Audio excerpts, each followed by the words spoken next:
But I have to say that this particular next speaker is a particular honour for me. 42 years ago, my predecessor, Ken Cameron, brought an emergency resolution to this Congress in the aftermath of Israel's invasion of the Lebanon. It was somewhat controversial at the time because it did include the phrase, support for the national rights of the Palestinian people to self-determination in an independent and sovereign state. That motion went to the vote and was eventually carried overwhelmingly. I'm very proud of Ken's role in that debate and the role we've played since. So it is a great pleasure and honour for me to welcome the Palestinian ambassador, Dr. Husam Zomlot, to address conference.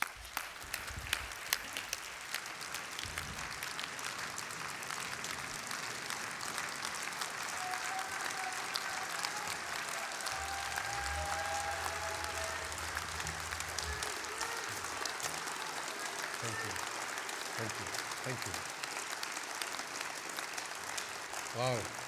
Thank you very, very much. President, Secretary General, executives of the TUC, trade unionists and delegates, Congress, friends, good morning. It's a sunny morning in the vibrant city of Brighton, and thank you, Matt and Paul, for arranging the weather for us today. And really thank you for this very warm welcome. Matt Rack and Paul Nowak for extending this invitation and giving me this honor of addressing the TUC Congress. It has been a privilege to address most of the major unions in the UK over the past few months.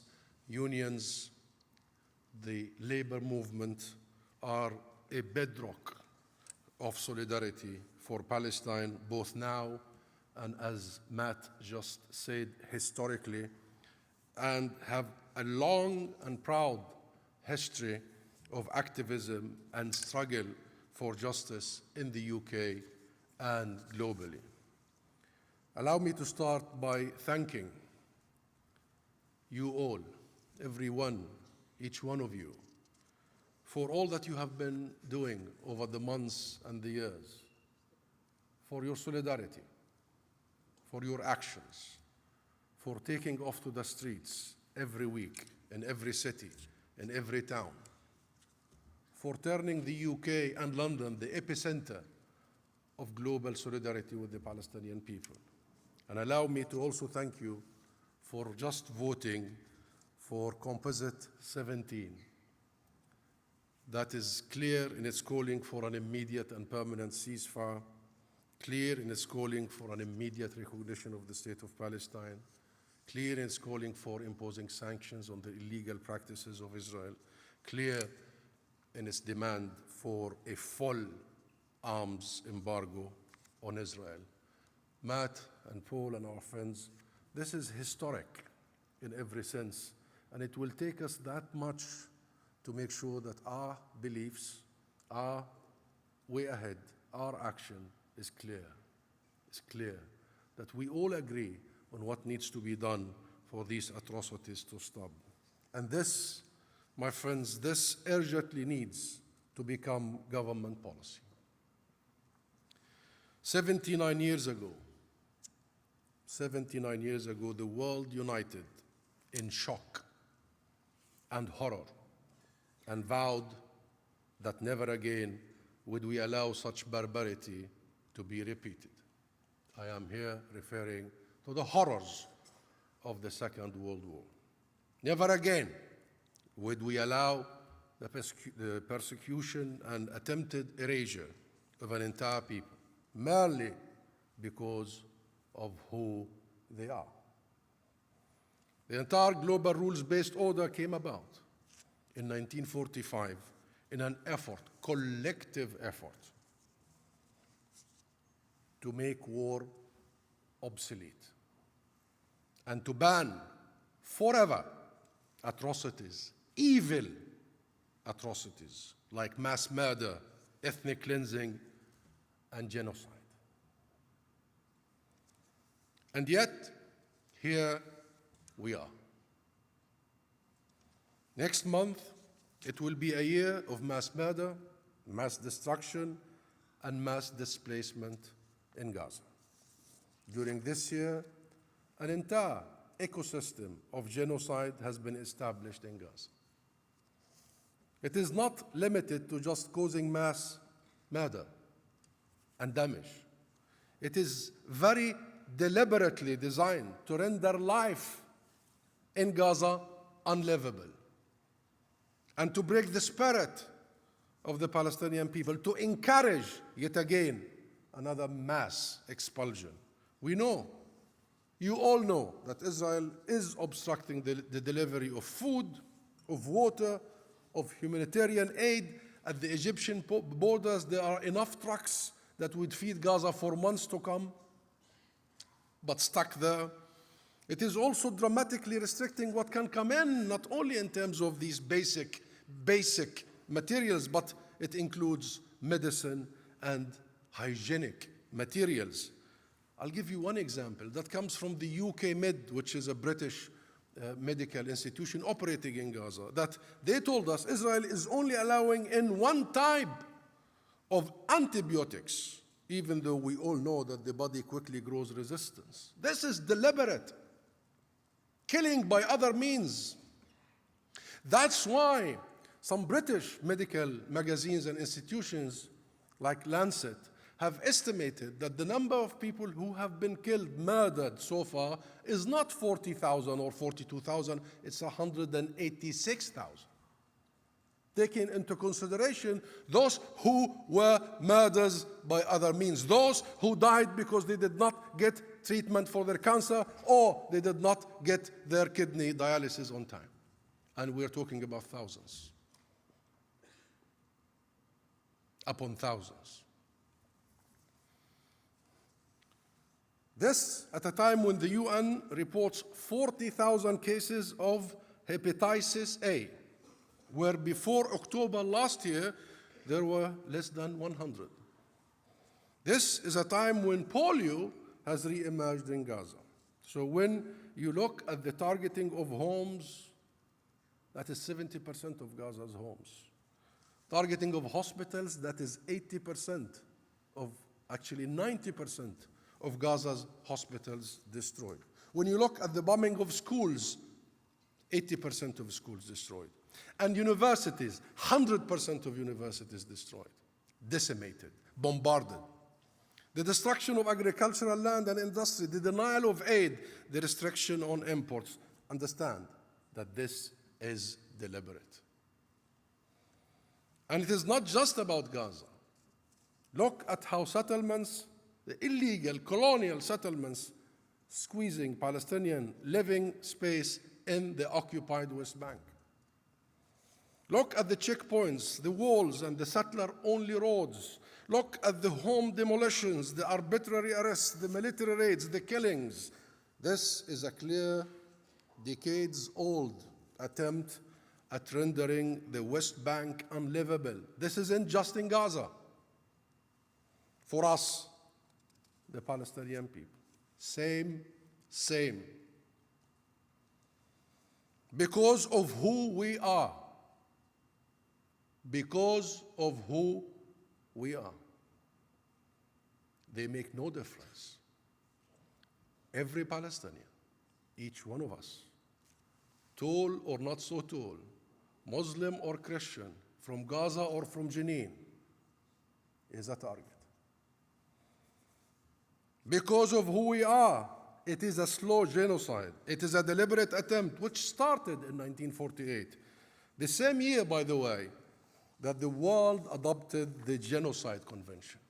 Very same year, 48. It is a slow genocide that has been happening over the period of 76 years at the systematic extermination of the Palestinian people. Israel has created an ecosystem of genocide that is not just about mass killings, but about ending the very possibility of a Palestinian independence, freedom, but also the very possibility of Palestinian life in Palestine, and breaking our spirit, of course, of the struggle, spirit to maintain, to steadfast, to withstand. And the world, for 76 years, the world has let it. But let me say this, my friends. We, the Palestinian people, did not and will not let it.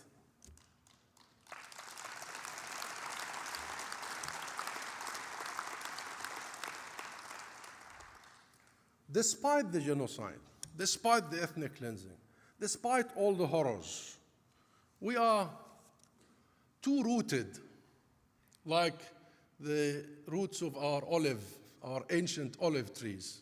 We are too rooted to be removed from our land. We are too resilient, actually, to be broken.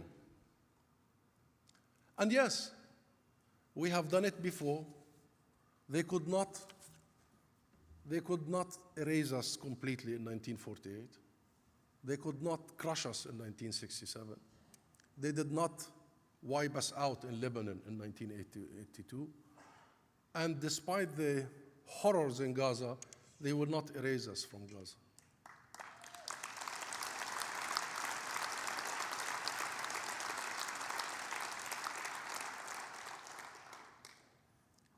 And yes, we will survive this, and we will rise again, and we will rebuild Gaza. And as we have been, we will remain. We will remain in Gaza. We will remain in Jenin. We will remain in Jerusalem. We will remain in Khalil and Tul Karam. And we will remain in Jaffa. And we will remain as refugees outside and in the exile and the diaspora, holding onto our right to go back to our homes and farms. But the question here, my friends, is it really so hard to see our humanity? Is it so hard to understand the fears and traumas of the 17,000 children the UN has designated as unaccompanied as a result of Israel's unhinged aggression in Gaza? 17,000 unaccompanied. And what of their education? Unaccompanied means that they lost their parents and there is no one of their extended family. Sole, one person exists with nothing, a child. 17,000.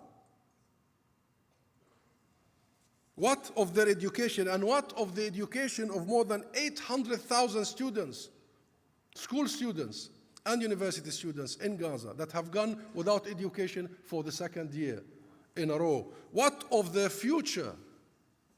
And that tells you it's a genocide, because Israel is not only targeting our present, it is targeting our future.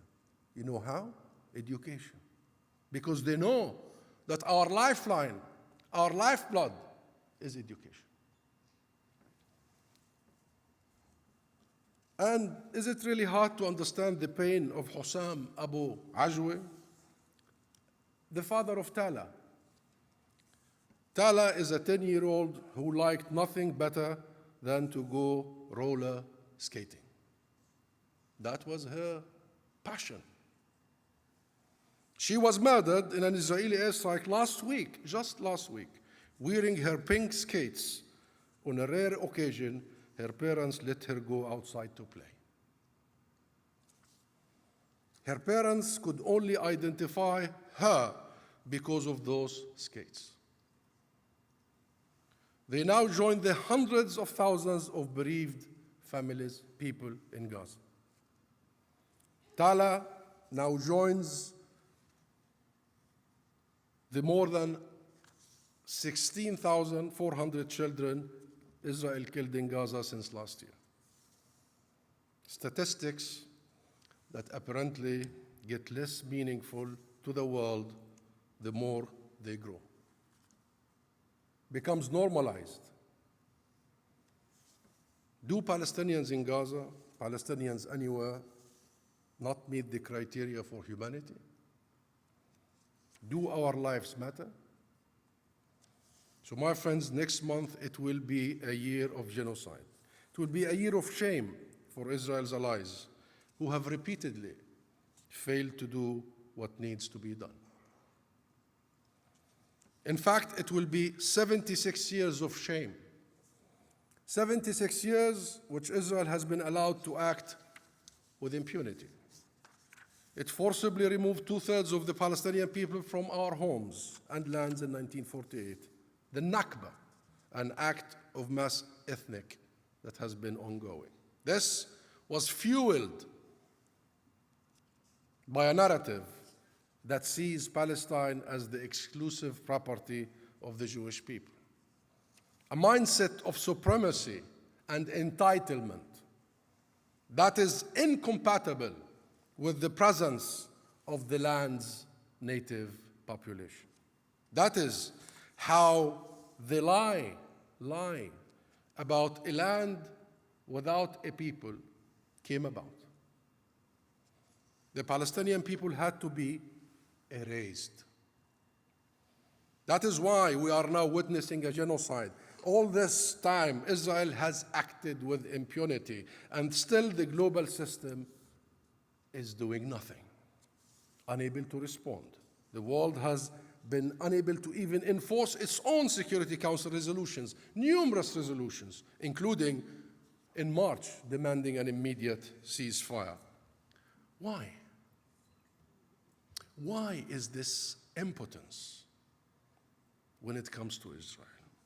Why the silence, the inaction, the double standards? What have we become that members, senior members of the US Congress, senators, are bullying and demanding the institutions of the international justice not to pursue any of their own mandate? You may have heard that a letter was sent by members of the US Congress to the ICC that says you have been warned if they pursue Israel in the court. What have we become that most people think of these global institutions of justice as being effectively only, or as being effective and used only when it is directed at the poor? Did you see the interview in the CNN with the ICC Prosecutor General, who said that he was told by a Western senior politician that the ICC is only there for Russia and Africa? It's not for everybody else? Never at the rich and the powerful such institutions are directed. Is that the world we want to live in? My friends, it doesn't have to be this way. Look behind me on this wall, the slogan of this Congress. A new deal.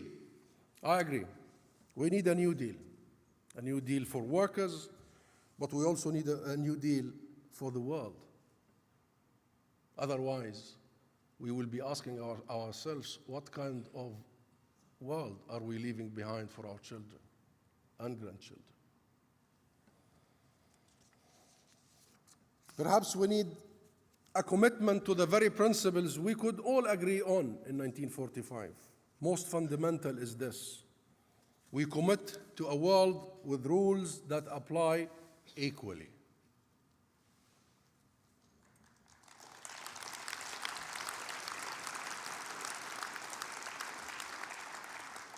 To everyone, everywhere, be it in Palestine, in Ukraine, in Sudan, applies equally.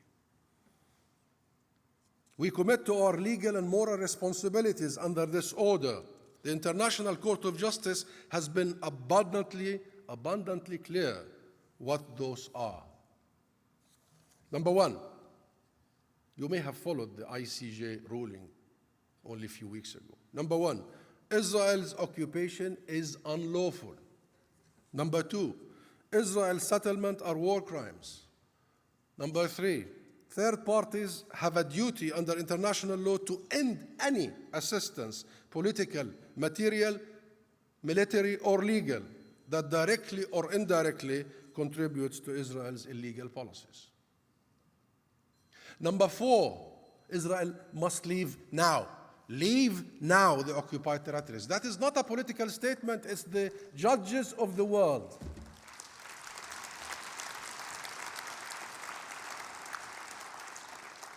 And this is why we and you, with your vote today, demand a complete, full arms embargo. While we welcome the decision by the UK government to suspend some arms licenses to Israel, it is simply unconscionable that the UK should continue to deliver any arms to Israel, given what it is clear to everyone, including according to UK lawyers, to be a grave violation of international law. This is a legal obligation, domestically and internationally.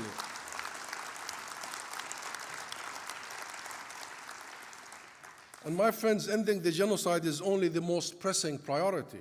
There will be a huge reconstruction effort for which you will be needed. A friend in need is a friend indeed. You will be needed.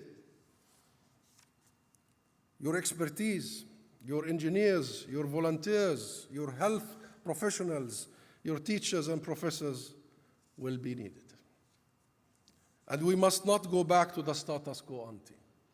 We must not accept to go back to a status quo ante. This is why we are demanding, as you voted also today, that the UK recognize the state of Palestine immediately.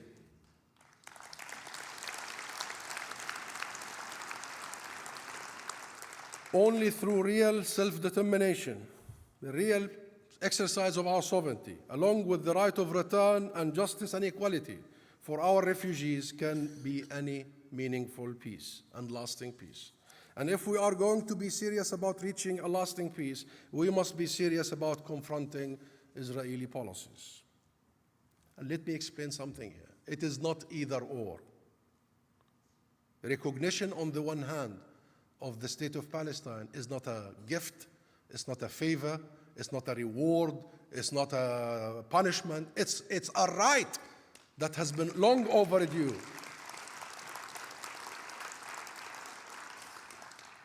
On the one hand, recognition, and on the other hand, sanctions. These two go hand in hand. Hand in hand. Nothing substitute the other. Everyone surely understands this is by now. We must be united, my friends. We must be united in saying no to impunity. We must be united in saying no to divine entitlement, no to racial discrimination, no to selective implementation of rules, and also united in saying yes to an immediate and permanent ceasefire. Enough is enough.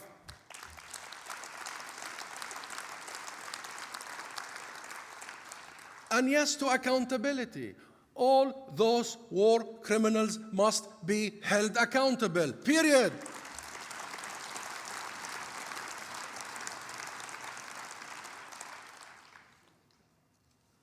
And yes to sanctions on all those institutions and governments who will continue to aid Israel's illegal occupation.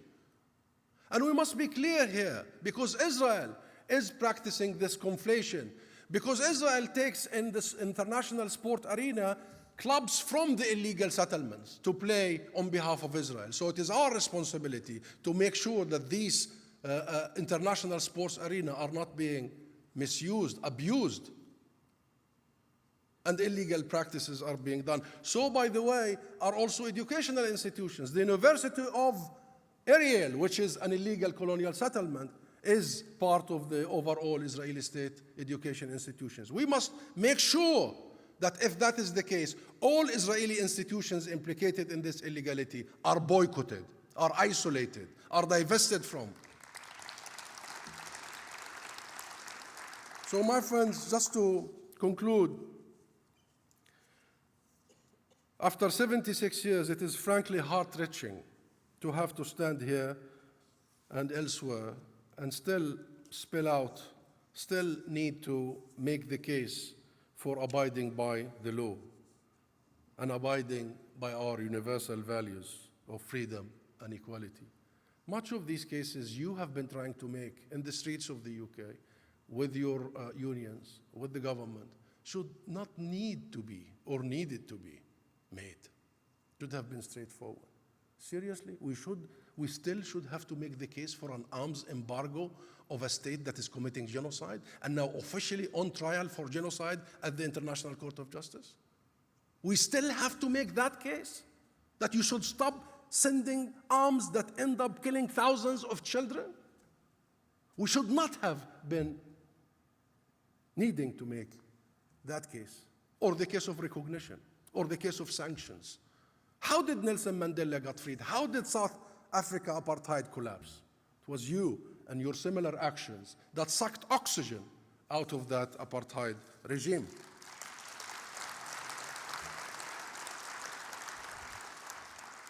And it is, as much as it is heart-wrenching, it is heartwarming to see you, to feel your support, and to feel the support of the British people. You've seen only this weekend on Saturday, the 18th National March, tens of thousands. The organizers tell me that there was more than 120,000. After 11 months, the intensity, the diversity, the unity of the British people is truly, truly inspiring. And the labor movement has a long and proud history of effective activism, from securing basic rights, decent wages, and humane working conditions, to standing up to and helping defeat injustices, including in South Africa. Now we need you to keep up the pressure on your government to meet its moral and legal obligations on Palestine. Continue lending your time, your voices, your shoe leather to this global movement for justice in Palestine. And you have done so much, and we've been following all the activism, and now you have turned London and the UK, yet again, as you did in the 80s, for the anti-apartheid movement. London, because of your work and support and persistence and principles, have become the epicenter, the hub of global solidarity with the Palestinian people. Justice in Palestine means justice everywhere, my friends. Palestine has become a global movement precisely because people have rightly identified it as a cornerstone of the anti-racist cause. It means the equal and unflinching application of law. It is not just about us. Palestine is not just about us. It is about all of us. Our defeat is your defeat. Any rights we cede, any ounce of rights we give up, is also giving up on your rights, because rights cannot be subdivided. Our liberation is also your liberation. Our struggle is yours. Our values are mutual. Our future is shared. And with clear-eyed determination and complete adherence to the principles of equality under law, we will overcome this too. And we shall witness and enjoy lasting peace and justice in a free Palestine. Thank you.